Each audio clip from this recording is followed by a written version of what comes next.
Sa orihinal na panulat ni Henry Maceda, kasama ang kulot na utak ni Chito Francisco at ang malikhaing Mon Rocco.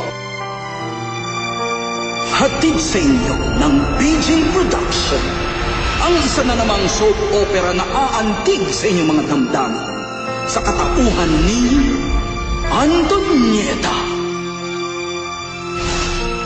Wala na namang aircon.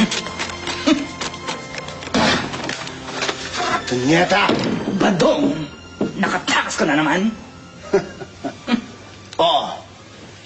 Nakatakas ako sa ospital kung saan ako ginagamot dahil hindi nakabantay ang mga pulis. Mabuti na lang nakita ko ang mga gamit ko at naisuot ko pagkatapos. Ang galing mo naman, Badong.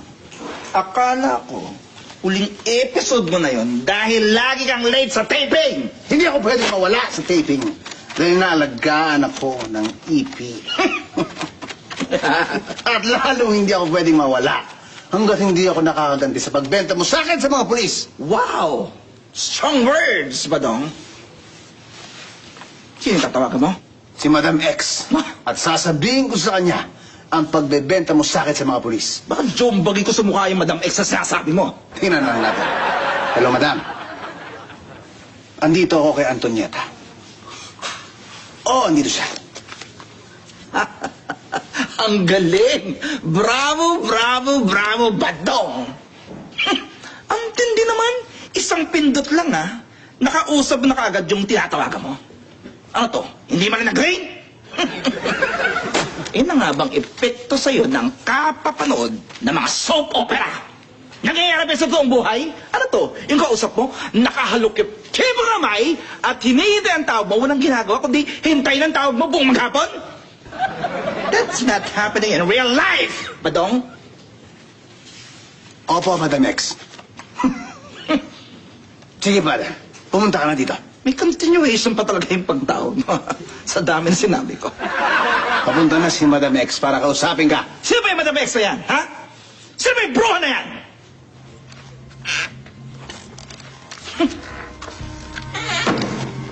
Ako. Oh my God! Celia Rodriguez! Madam Celia Rodriguez! Patawarin po ninyo ako! Patawarin po ninyo ako! Sa mga pinagagawa ko, magbabago na po ako! Hindi ko na po akayin ng mga soap opera! Patawarin niyo po ako! Tumayo ka, Antonieta. Lalo kang pumapangit pag nakaloob ka dyan. Huwag kang mag-alala. Hindi kita sasaktan. Is this true what I'm hearing? Don't speak English. Badong!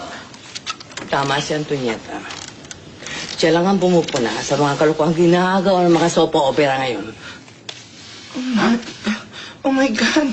Kinakampihan po ninyo ako. But of course! Salamat po. Sandali lang. Teka. Ba't ka umiiyak? Ang pangit mo pag umiyak ka. Kakadiri eh. Huwag kang iyak. Hindi nga po gawang tumulo po. Pasensya na po eh. Pero, Madam, isang malaking karangalan po na kampihan po ninyo ako. Madam X, sandali. Akala ko ba ako yung kakampi mo? Akala ko ba awayin natin yung si Antonieta? Badong, mayroon ako ipakikilala sa'yo na matagal mo nang hinahanap. Yung, gusto mong patayin? Ha? Come in! Oh. Sino yan?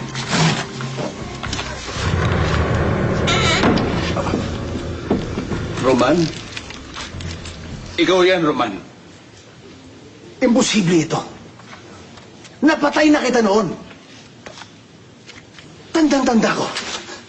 Nabaril kita at namatay ka. Inapatayin mo na! Ang daming dialogue! Patayin na! Oo nga, bari na para magpatayo ng tagal mo nakakainis. So, bilis!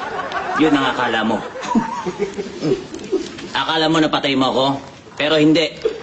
Hindi. Oh, sumagot pa ito. Hindi na kayo magpatayan! Puro kayo dialogue! Tama, magpatayo na kayo! Magpapatayan talaga kami.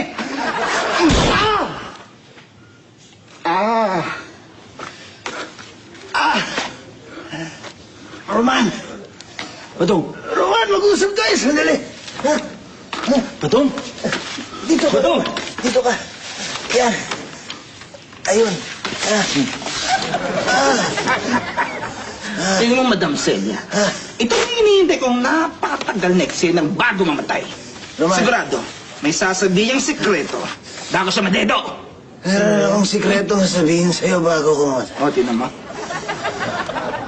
Hindi ako pumatay sa pamilya mo.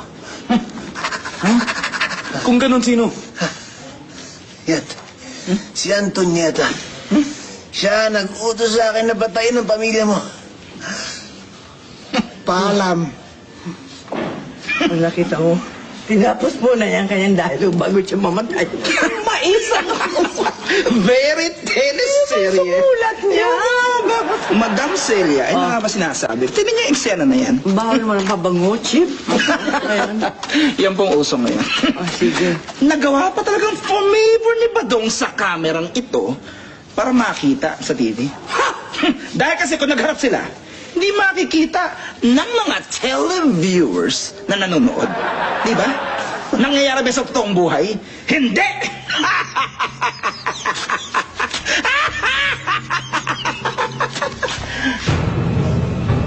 Stop up po kayo? Ba't hindi po tumatawa? Tanga! Bakit ako tumatawa, ha? Bakit ako tatawa, ha? Bakit po? Ginagawa ko rin yan. Gusto ko nakaharap ako palagi sa camera. Ay, ko yung double! Talaga po? Oo. Di ba magkakampi po tayo, madam? Magkakampi po tayo. Hindi! Wala akong kamping saan katulad mo!